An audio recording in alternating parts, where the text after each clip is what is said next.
Olá, sombrios! Bem-vindos aos Contos de Terror da Jessie. Hoje vamos iniciar uma série chamada Alcateia. Há muitos anos, em uma pequena cidade no interior do estado do Paraná, vivia uma família que tinha uma ligação profunda com a natureza. O patriarca da família, um homem chamado Pedro, era mateiro e amante da vida ao ar livre, das florestas e dos animais. Ele passou sua vida explorando as vastas matas que cercavam sua casa, e sua paixão era a caça. No entanto, ele sempre teve grande respeito pela natureza e nunca caçava à noite, pois sabia que as florestas não eram seguras após o pôr do sol. Pedro tinha um filho de 10 anos, chamado Nicolas, um garoto curioso que compartilhava da paixão de seu pai pela natureza. Eles frequentemente saíam juntos em expedições pela mata, aprendendo sobre plantas e os animais que habitavam a região. Seu pai sempre lhe ensinava como ser um bom mateiro e caçador. A harmonia da família com a natureza era notável, e todos na cidade os respeitavam por isso. Um dia, porém, algo estranho aconteceu. Pedro decidiu sair para caçar em uma manhã de sexta-feira e prometeu que não demoraria. A família não se preocupou de início, pensando que ele poderia ter encontrado amigos na mata, e decidiu passar a noite com eles. No entanto, quando ele não retornou na manhã de sábado, o alarme começou a disparar. Os parentes e amigos da família vieram à procura de Pedro, preocupados com seu desaparecimento. A polícia e os bombeiros também foram acionados para auxiliar nas buscas. No entanto, ninguém conseguiu encontrar pistas do paradeiro de Pedro. Até que finalmente, no final do sábado, 8 dias depois, ele foi encontrado, a mais de 60 quilômetros de sua casa, em uma área completamente inexplorada da mata. Pedro estava exausto, sujo e faminto, e ninguém entendia como ele tinha ido para tão longe. Ele contou a todos que tinha se perdido na mata, andando sem rumo até que finalmente conseguiu encontrar o caminho de volta. Todos ficaram aliviados por ele estar são e salvo, mas sua esposa, Maria, tinha um pressentimento de que havia algo a mais na história. Ela conversou com Pedro quando estavam sozinhos e o pressionou a revelar a verdade. Pedro confessou relutante que havia parte da história ocultada. Ele explicou que durante sua expedição na mata, ele ouviu gritos de agonia. Ele se aproximou cautelosamente e testemunhou um terrível ato de violência. 2 homens estavam na mata. Um estava amarrado e o outro o torturava. Pedro decidiu intervir e resgatar o homem que estava sendo espancado. O atacante, ao vê-lo, fugiu. No entanto, quando questionou o motivo da agressão, o homem ferido alegou que o agressor era um ladrão que o havia roubado e estava tentando matá-lo para encobrir o crime. A história não fazia sentido para Pedro, mas ele não teve tempo para investigar mais a fundo. Ele desamarrou o homem ferido, que estava com as mãos ensanguentadas e o corpo cheio de cicatrizes. Pedro cuidou dele, mas durante a noite o homem desapareceu. Pedro ficou sozinho na mata, confuso e assustado. E foi nesse momento que ele viu algo que o deixou aterrorizado. Um ser misterioso e monstruoso, metade humano, metade fera, apareceu diante dele. O monstro soltou um uivo estridente e olhou para Pedro com olhos cheios de ódio. Ele percebeu que o homem que havia ajudado era, na verdade, um lobisomem. Pedro continuou sua história, explicando que o lobisomem havia o perseguido por toda a mata, atacando-o várias vezes. Ele foi ferido em várias partes do corpo pelas garras e dentes da criatura.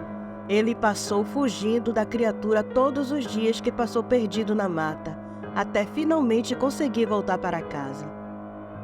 Maria ficou perplexa com a história de seu marido.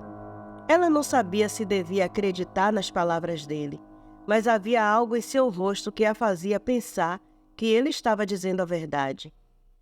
Pedro continuou dizendo que não contou a história completa para os outros porque temia que ninguém acreditasse nele, pensando que ele estava enlouquecendo.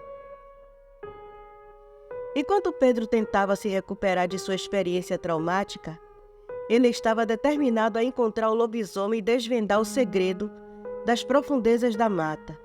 Ele sabia que a criatura estava lá fora, esperando por sua próxima oportunidade. A família de Pedro estava dividida entre acreditar na história e temer por sua segurança. A verdade era que Pedro não era mais o mesmo. Ele estava ficando cada vez mais agressivo, isolado e paranoico. Ele passava horas trancado em seu quarto, lendo livros sobre lobisomens e rituais de magia negra. Ele também começou a colecionar armas de fogo e facas. Maria tentou ajudar o marido, mas ele a rejeitou. Ele dizia que ela não entendia o que ele estava passando, e que ele tinha que fazer isso sozinho. Ele também começou a suspeitar de todos ao seu redor, achando que eles eram cúmplices do lobisomem, ou que eles eram os lobisomens disfarçados. Nicolas, o filho de Pedro, estava cada vez mais assustado com o comportamento de seu pai. Ele não reconhecia mais o homem que o ensinara a amar a natureza e os animais. Ele sentia falta dos passeios pela mata, das conversas e das risadas. Ele tentou se aproximar do pai, mas ele o afastou. Ele dizia que o filho era muito novo para entender o que ele estava e que ele estava em perigo. Nicolas não sabia o que fazer. Ele queria ajudar o pai, mas também tinha medo dele. Ele também começou a notar coisas estranhas acontecendo na casa. Ele ouvia barulhos estranhos à noite, como arranhões, uivos e gemidos. Ele via marcas de sangue nas paredes, nas roupas e nos móveis. Ele também encontrava animais mortos no quintal, como coelhos, galinhas e cachorros. Nicolas começou a ter pesadelos terríveis nos quais ele via o pai se transformando em um lobisomem e atacando ele e a mãe. Ele acordava suando frio e gritando. Maria tentava consolar o filho, mas ela também estava com medo. A situação ficou insuportável quando chegou a noite de lua cheia. Pedro anunciou que iria sair para caçar o lobisomem e acabar com tudo aquilo. Ele pegou sua espingarda, sua faca e saiu pela porta. Maria tentou impedi-lo, mas ele a empurrou com violência. Nicolas correu atrás do pai, implorando para que ele ficasse. Pedro ignorou o apelo da família e entrou na mata. Ele estava obcecado em encontrar o lobisomem e matá-lo. Ele não se importava com mais nada. Maria e Nicolas ficaram sozinhos em casa, sem saber o que fazer. Eles rezavam para que Pedro voltasse, são e salvo, mas eles sabiam que era impossível. Na mata, Pedro seguiu as pistas que ele havia coletado durante suas pesquisas. Ele encontrou pegadas, pelos e restos de animais mortos pelo lobisomem. Ele seguiu o rastro até chegar a uma clareira iluminada pela lua cheia. Lá ele viu o lobisomem. Era um ser enorme e peludo, com olhos vermelhos e dentes afiados. O monstro rosnou para Pedro, reconhecendo-o como seu inimigo. Pedro apontou sua espingarda para o lobisomem e atirou. O tiro acertou o peito da criatura, fazendo-o recuar com um urro de dor. Pedro aproveitou a chance, correu em direção ao lobisomem com sua faca na mão. Ele pulou sobre o monstro e cravou a faca em seu pescoço, esperando matá-lo de uma vez por todas. Mas algo começou a acontecer. Pedro sentiu seu corpo inteiro doer e esquentar. Ele se afastou do lobisomem, que, mesmo ferido e podendo fugir dali, ficou observando Pedro com um olhar sinistro. Pedro caiu no chão e começou a se espojar como um cavalo faz na terra. Começou a rasgar suas roupas e sentir seus ossos estalarem. Era como se seus ossos se reagrupassem dentro do seu corpo, lhe causando uma dor aterradora, o levando a gritar mas seus gritos já não eram mais humanos, e sim rosnados e urros. As mãos de Pedro mudaram para patas com garras, e suas pernas se entortaram ao mesmo tempo que seu crânio e sua arcada dentária doíam terrivelmente, arrancando um grito pavoroso que se mostrou um uivo, finalizando a transformação.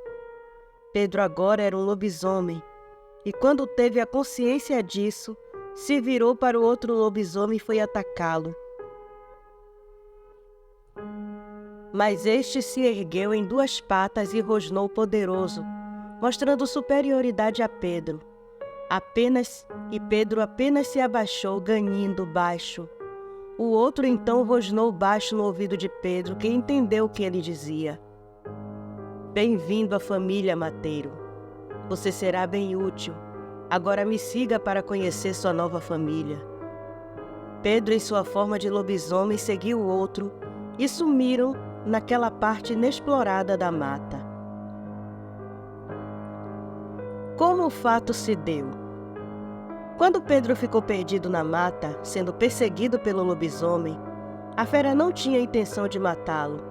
Ele conhecia as habilidades de Pedro, e um homem como ele iria garantir que seus planos dessem certo, de criar uma alcateia de lobisomens, uma que respondesse a ele, que já havia transformado 3, e Pedro seria o 4º. A briga na mata era uma armadilha. Tudo foi ardilosamente armado pelo lobisomem para fazer Pedro se distanciar de sua trilha. E como ele imaginou, aconteceu. Ele brincou com Pedro todo aquele tempo na mata, o mordendo e o arranhando, o envenenando com sua maldição. Mas como o bom mateiro que era, Pedro acabou encontrando o caminho de volta, mas já era tarde. Nos dias que se seguiram, o processo de transformação se deu. Primeiro inconsciente, ele não sabia que estava se transformando. Atacava pequenos animais e até suas próprias criações. A paranoia, a desconfiança, é um recurso de sobrevivência, o que faz os recém-transformados se afastarem de todos e irem para a mata. Mas Pedro não fez isso. Ele recorria para onde se sentia seguro, que era sua própria casa, e sem saber, colocava sua família em risco. Ele o tempo todo achou que estava se preparando para caçar o lobisomem, mas na verdade, ele era o lobisomem que estava atacando a própria casa. Sua agressividade com a família era a fera já tomando controle. E as pistas deixadas pelo lobisomem serviram para levar ele onde seria melhor para a transformação consciente acontecer. Na casa, Maria e Nicolas estavam preocupados. O dia já amanhecia e nada de Pedro voltar. Novamente a polícia foi chamada e amigos se juntaram às buscas, mas só encontraram as roupas de Pedro rasgadas, sua espingarda, sua faca e manchas de sangue no chão da mata e nas folhas. As buscas seguiram por mais dias, mas nenhum vestígio de Pedro foi encontrado. Os peritos da polícia constataram que houve uma briga com o animal e deduziram que ele encontrou uma onça. Achar os restos dele seria praticamente impossível, devido à mata ser fechada e inexplorada. E como Pedro era o melhor mateiro da região, não tinham muito o que fazer. Um mês depois, as buscas se encerraram, e por exigência de Maria, ele não foi dado por morto, mas sim desaparecido. Os anos se passaram e Maria nunca se mudou dali. Ela tinha esperança de que um dia seu marido acharia o caminho de volta para casa. Nicolas cresceu e, como pai, era um mateiro e um caçador nato. Ele manteve os ensinamentos do pai e seu amor pela natureza e os animais. Trabalhava para a polícia sempre que eles precisavam de ajuda para encontrar algumas pessoas que se perdiam pela mata. Sua mãe sempre ficava apreensiva quando ele tinha que se aventurar no mais profundo da mata. O sumiço de Pedro ainda apertava seu coração. Certo dia pela manhã, a polícia foi até a casa deles e pediu que Nicolas os ajudasse a encontrar 3 mochileiros que resolveram explorar a mata e estavam desaparecidos há 3 dias. Nós encontramos o acampamento, as mochilas, mas os jovens nem sinal. As famílias estão na cidade, pois todos eram da capital, e a delegacia está em pandemônio. Nicolas pediu um tempo ao policial para se preparar com tudo o que precisaria. Arrumou tudo no seu cavalo e assobiou para o seu fiel escudeiro, um Rottweiler chamado Zeus. Depois de tudo pronto, ele se despediu da mãe, pedindo sua bênção, e foi com a polícia. Naquela manhã mesmo, eles deram início às buscas na mata. Quando a noite caiu, Maria estava sozinha. Havia trancado a casa e estava remendando umas camisas de Pedro, que serviriam para Nicolas, já que ele tinha a mesma altura e porte do pai. Quando alguém bateu à porta e ela perguntou: "Quem é?"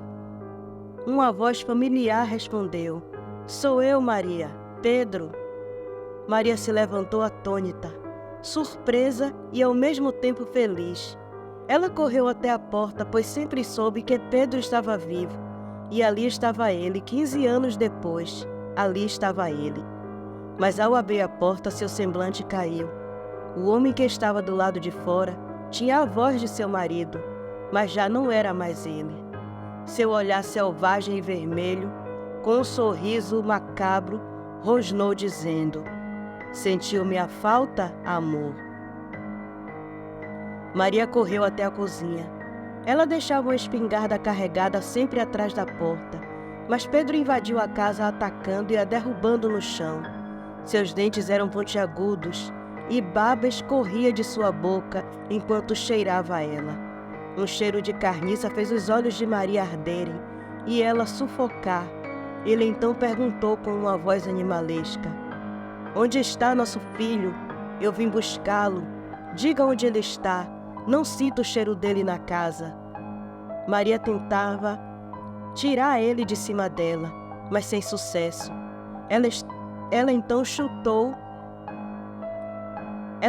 chutou e disse na cara dele: "Nicolas não é seu filho.